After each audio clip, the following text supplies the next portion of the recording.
Hello hello, good morning. কেমন আছো সবাই? আশা করি সবাই খুব ভালো আছো। তো আজ ছিল আমাদের একটা ব্রাইড, তো তাই জন্য আমাকে কাল রাতে তাড়াহুড়ো করে সমস্ত কিছু প্যাকিং করে আসতে হচ্ছিল দীঘা। যার জন্য আমি এখানে আমার সমস্ত কিছু প্যাকিং করে গাড়িতে সব কিছু ভরে দিয়েছিলাম, কারণ আমাকে এখন যেতে হবে ধর্মতলা বাস ধরার জন্য। তো দাদাভাই বললো যে রাত হয়ে গেছে, তো চ আমি গাড়িতে করে ছেড়ে দিচ্ছি। তো আমি এই চারজনকেই সাজিয়েছিলাম, আমি ছবিই তুলেছি, ভিডিও ক্লিপস করতে পারিনি। তো আমি যাচ্ছিলাম তাড়াহুড়ো করে বেরিয়ে, 11টা বাজে। সিরিয়াসলি আমি এমন একটা ক্লায়েন্ট ধরেছি। তো তারপরে আমি সমস্ত কিছু আমাকে দিদি প্যাকিং করে দেয়, হেল্প করে একটু রেডি হতে। তো তারপরে ও আমার যাচ্ছিলো সাথে, বিকজ অনেকটা রাত তো একা আমি যেতে পারবো না।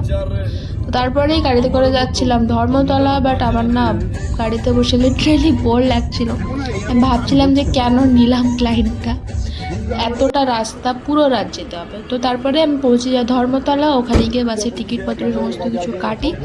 আমি সমস্ত কিছু ব্যাগপত্র ব্যাসে রেখে দিয়েছে, বাইরে বেরিয়ে একটু একটু দিদির সাথে চা খাচ্ছিলাম, আর সারা রাস্তা যাবো তো বিস্কিট কিনে নিচ্ছিলাম, বিকজ 4 ঘন্টার রাস্তা। তো তারপরে আমি 4:30 নাগাদ আমি পৌঁছে যাই দীঘাতে।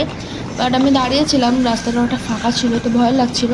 বাপি এখনও আসেনি, আমাকে একটু লেট হচ্ছিল। তারপরে বাপি আসে, বাপির সাথে যাচ্ছিলাম।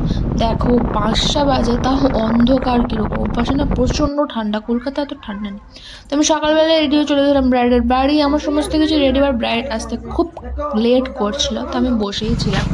তারপর আমি সমস্ত কিছু রেডি করে 4টা নাগাদ ওর বাড়ি থেকে বেরোই। বাট আমি না ক্লিপ নিতে পারিনি, তাড়াহুড়ো ছিল অনেকটাই। তো আমি ক্যামেরাম্যানকে বলেছিলাম পাঠাতে।